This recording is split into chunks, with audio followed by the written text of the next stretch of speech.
Halo teman-teman, salam sehat buat kita semua. Pada kesempatan kali ini saya akan coba berbagi bagaimana proses pemasangan seal shock dan penggantian pipa shock Vario tahun 2012 bagian depan. Motor ini awalnya mengalami kebocoran di area bagian shock depan bagian kiri.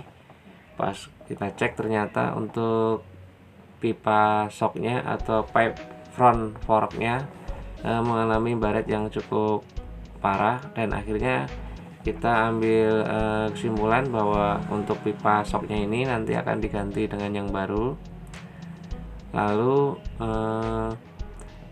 ditambah seal shocknya ganti yang baru, dan oli shocknya kita menggunakan yang original Honda. Lalu untuk per dan sulingnya kita nggak perlu ganti karena kondisinya masih oke. Jadi ikuti terus video ini sampai selesai agar bisa menambah pengalaman wawasan buat teman-teman yang sedang mengalami keluhan yang sama, bisa ambil alternatif untuk melakukan penggantian pipa shock dan seal shocknya saja. Ikuti terus videonya dan kita simak guys proses pemasangannya. Oke?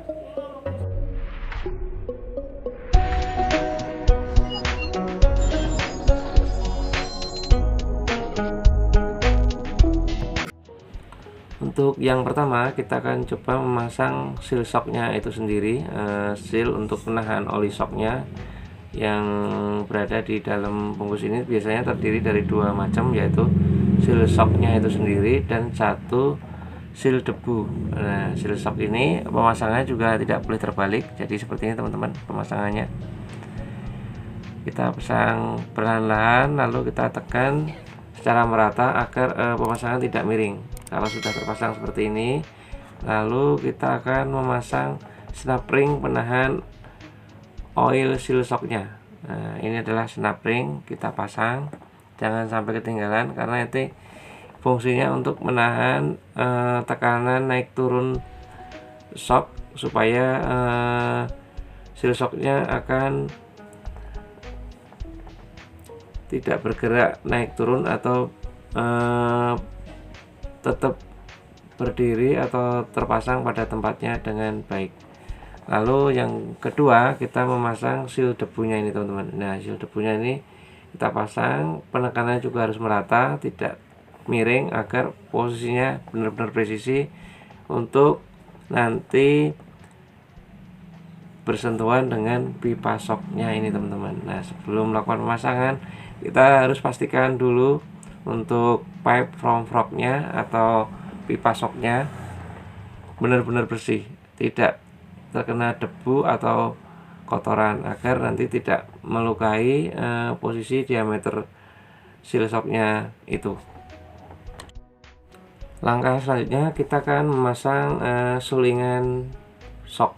Nah, biasa orang menyebutnya ini sulingan shock untuk bahasa awamnya. Kita pasang, lalu posisinya ini harus benar-benar jauh dari kotoran untuk sulingan dan pipa shocknya, supaya nanti fungsi dari shocknya akan bekerja secara maksimal.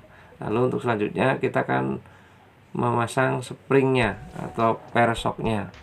Nah, bagian yang ulir merapat ini ada di posisi bagian dalam, jangan sampai terbalik agar nanti hasilnya lebih sempurna. Jika terbalik nanti tidak akan maksimal untuk kejang-kejutnya main pipa shocknya itu sendiri. Jadi tidak ini. Jadi yang bagian rapat itu adalah bagian dalam. Lalu akan kita coba lakukan pemasangan secara perlahan di tabung shocknya teman-teman. Mari kita perhatikan satu persatu prosesnya agar teman-teman nanti dalam melakukan pemasangan tidak ada yang terbalik. Langkah selanjutnya, jika pipa shocknya sudah terpasang benar di tabung shocknya, lalu akan kita pasang baut pengikat untuk pipa shocknya ada di bagian bawah menggunakan baut mata kunci L6 teman-teman. Tapi sebelum pemasangan pastikan dulu ulirnya untuk ditambahkan sedikit seal tip untuk menahan atau mengantisipasi terjadinya kebocoran oli. Makanya kita harus kasih seal tip agar nanti hasilnya lebih presisi dan tidak ada kebocoran oli ada di bagian bawah. Kita kencangkan pelan-pelan agar posisinya terpasang dengan sempurna.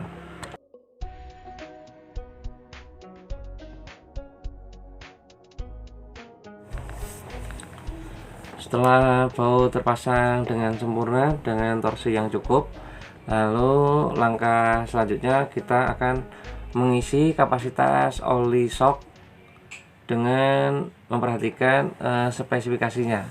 Untuk motor Vario Carbo, kalau di sini kita lihat ukurannya adalah 75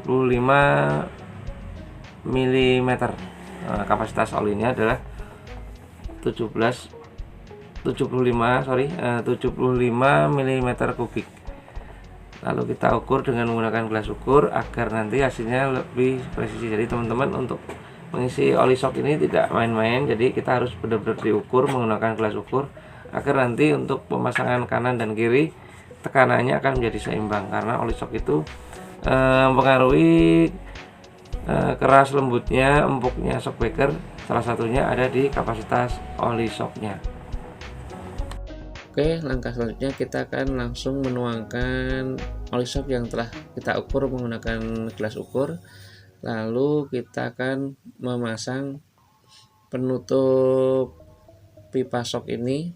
Selain penutup, juga dia sebagai penahan oli shock yang ada di dalam pipa shocknya itu sendiri, dengan menggunakan tracker penahan tutup shock untuk tipe motor bebek.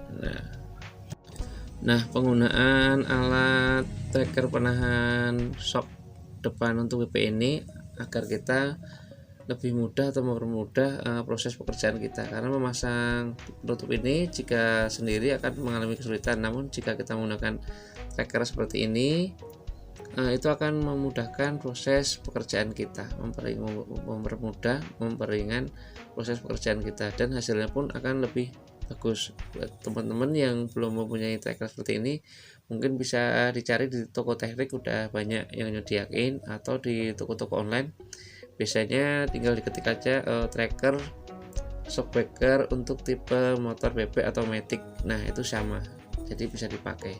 Alatnya cuma cukup sederhana, harganya nggak terlalu mahal. Kemarin saya beli sekitaran 25.000. Jadi buat teman-teman yang mengalami kesulitan, ini sebagai alternatif juga. Beli alatnya nggak terlalu mahal, namun fungsinya sangat penting sekali karena mempermudah proses pekerjaan kita dan hasilnya bagus. Nah, ini teman-teman, shockbreakernya sudah diganti untuk proses penggantian pipa dan sealnya. Jadi buat teman-teman yang mengalami shockbreaker yang rusak, terutama di area pipa shock atau sealnya, maka boleh dipastikan dicek dulu apakah pipanya baret atau tidak, dan sealnya bocor apa penyebabnya. Biasanya kebanyakan dari keausan seperti ini teman-teman, sealnya udah banyak endapan lumpur karena mungkin udah lama, akhirnya air akan terjebak di diameter area seal sehingga mengakibatkan karat. Kemudian pipanya pun lama-lama akan tergores, lama-lama akan terkikis. Itulah yang mengakibatkan kebocoran oli shock bagian depan. Demikian tadi adalah tutorial bagaimana cara proses pemasangan pipa shock atau seal shock itu sendiri untuk tipe Vario Carbo.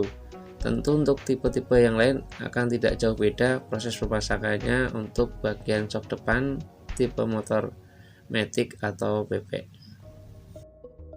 Akhir kata, sampai jumpa lagi di video saya berikutnya. Mudah-mudahan bisa memberikan sedikit inspirasi buat teman-teman jika mengalami keluhan terutama di bagian shock breaker depan. Jangan lupa subscribe, like, and comment agar video ini semakin terus berkembang. Terima kasih.